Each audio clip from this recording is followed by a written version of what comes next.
GregTech is a very complex Minecraft tech mod, so complex that basically every mod pack with it as its main mod takes hundreds of hours and in some cases thousands. So I thought it was a good idea to beat a GregTech mod pack.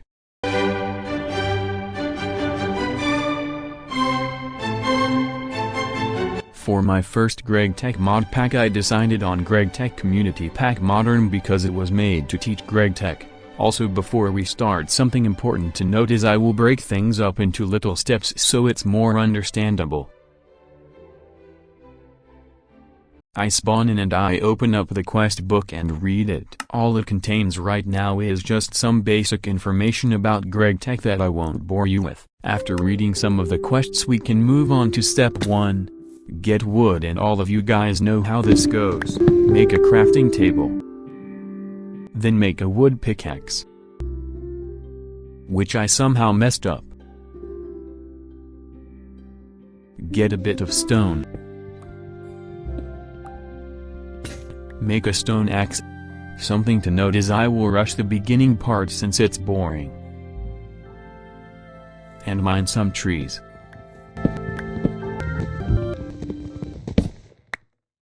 You may notice I got a bit of wood, and if you're wondering why I got so much wood is because I needed 48 pieces of wood to complete this quest on screen.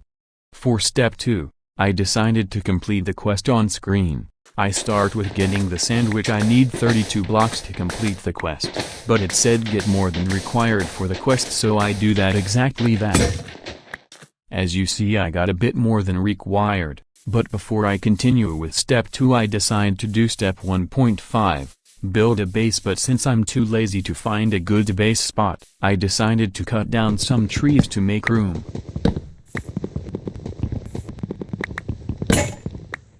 As you can see, I mined quite a few trees, but I don't think it was enough room, so I decided to do just a bit of terraforming.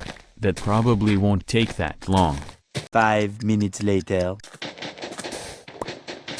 Hey, so I did just a bit of off-camera terraforming and I think it's big enough, but I still need to place down the planks. Man, don't you just love spending hours of your day just building a glorified rectangle? 2 hours later. And I'm finished with building. It only took me like 4 hours to build and crafting like 4,500 planks. Here's what my chests looks like after everything. But hey, after all of that I figured out some pretty cool stuff, like I can teleport anywhere from my mini-map. But the ruined portal I teleported to doesn't have anything of value. I decided to get back on track on completing step 2, which I had completed most of off-camera as I had made a sugarcane farm and a rubber tree farm. The last 2 parts of it were pretty easy since I already had a stone to make the furnace. And it was easy to find the clay.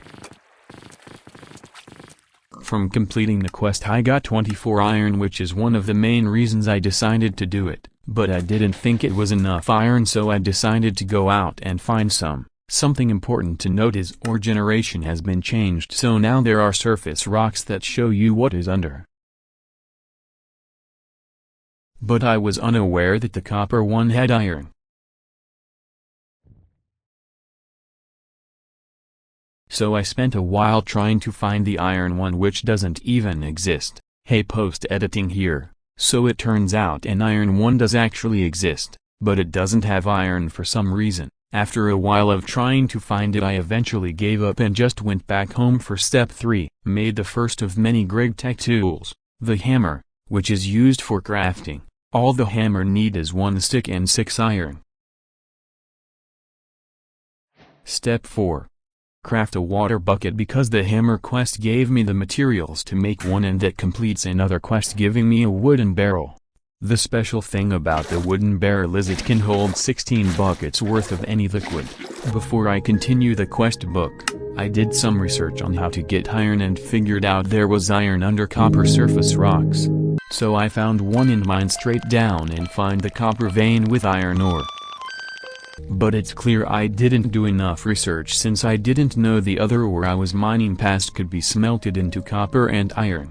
I keep mining until my pickaxe breaks, and I got all of this for 1 vein. Something I should mention is that in GregTech ore veins can contain hundreds of ores. Now you may think that seems kind of excessive, but I would say, in GregTech there is no such thing as too much, there is only ever too little. I put the iron and copper to smelt, and if you're wondering why I'm using planks and not charcoal or coal, that is because coal is a lot harder to obtain and charcoal needs a coke oven to make. For step 5 it is to some make more GregTech tools, and this is where the hammer comes into play. Let's take this wrench as an example. For this wrench you need 4 iron plates and the hammer. To make the plates we need 2 iron ingots and the hammer, so when you make it, you can see the ingots went away but the hammer is still there.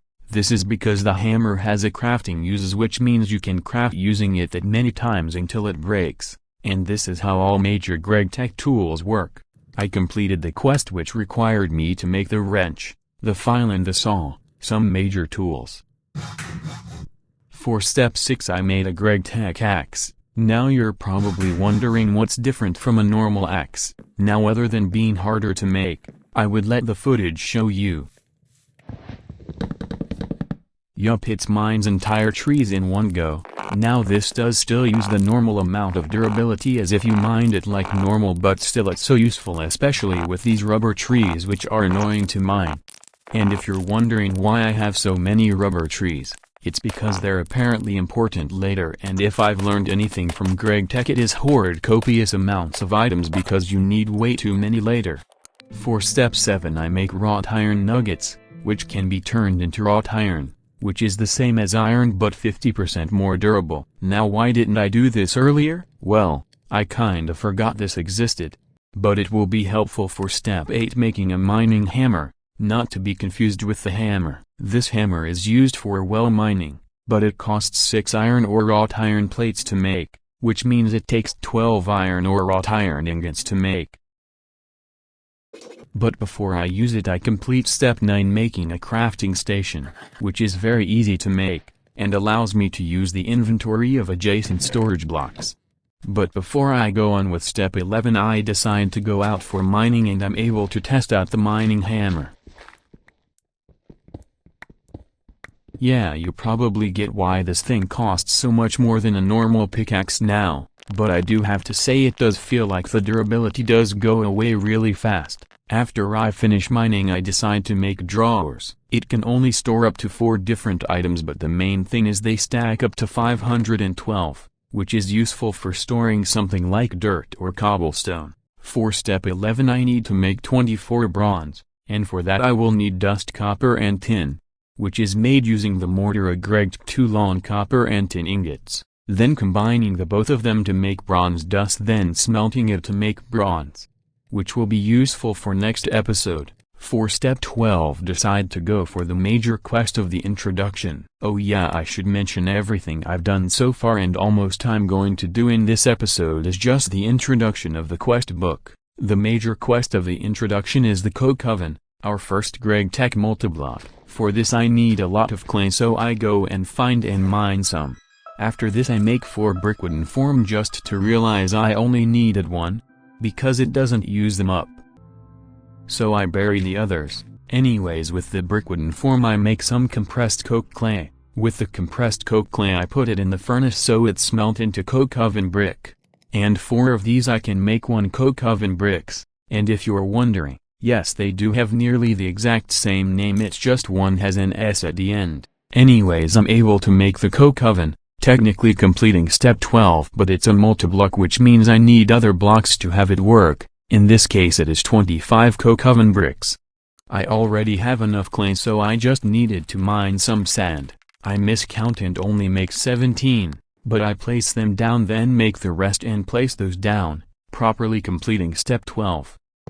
But if you thought I was done, then you would be wrong, since I have 2 more quests before I finish the introduction. But for the most part these quests aren't that difficult, since for one I just simply need to find other ores, and the other one I need to mine some more iron to make the stuff. Or step 13 I completed the quest on screen, which required me to go ahead and mine some more iron. Before I do the steps I decide to use the coke oven to make charcoal, but then I realize it takes 45 seconds to make one, which means if I did my math right it takes 48 minutes to make 1 stack of charcoal. And step 14 I had already grabbed most of the resources, but I needed a stock of redstone and 8 diamonds. Luckily the redstone was really easy to find. And if you're wondering, you just need to smell the redstone. The diamonds took a while to find and eventually I found some. After I came back to base, the diamonds were done smelting, finally completing the introduction.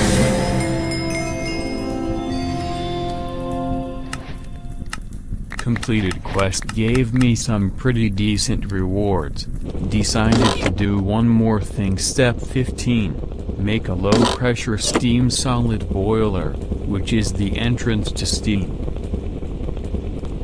It was actually pretty easy to make because I already had everything to make. All I needed to do was make some bronze plating, make a furnace, and make 2 brick blocks. I finally enter Steam after 25 Minecraft days. In fact, I didn't make one, I made a 2. Anyways, that's it for this episode. Next episode we'll probably cover most of the Steam age, if not all of it. Bye.